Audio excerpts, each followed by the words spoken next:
જન આક્રોશ યાત્રાના પહેલા દિવસથી આખા ગુજરાતની એક એક મહિલાઓ દર્દ સાથે, પીડા સાથે, આક્રોશ સાથે કહી રહી છે કે ગુજરાતમાં દારૂબંધીનો કાયદો છે, પીવાનું પાણી નથી મળતું, પણ દારૂની રેલમચેલ થાય છે.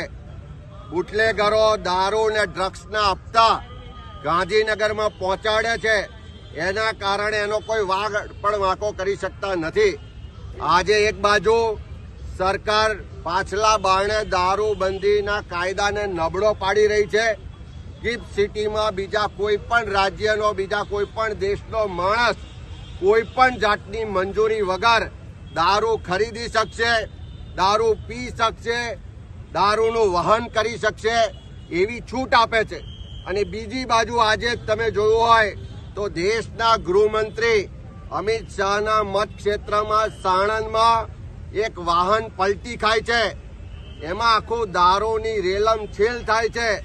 દારૂની પેટીઓ ભરેલું આખું વાહન બોર્ડર ક્રોસ કરીને સાણંદ સુધી ગૃહમંત્રીના પોતાના ક્ષેત્ર સુધી પહોંચે છે.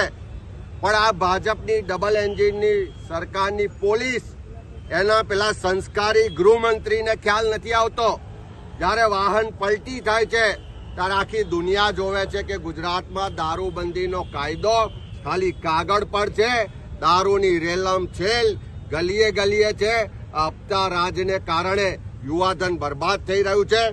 ગૃહમંત્રી અમિતભાઈ શાહને જો થોડી પણ શરમ હોય, થોડી પણ એમને ગુજરાતના યુવાનોની ચિંતા હોય, થોડી પણ ગુજરાતની બહેન દીકરીઓની ચિંતા હોય તો એમની ગુજરાતની હપ્તાખોર સરકારને, હપ્તાખોર ગૃહમંત્રીને, હપ્તાખોર મુખ્યમંત્રીને કંટ્રોલ લાવે.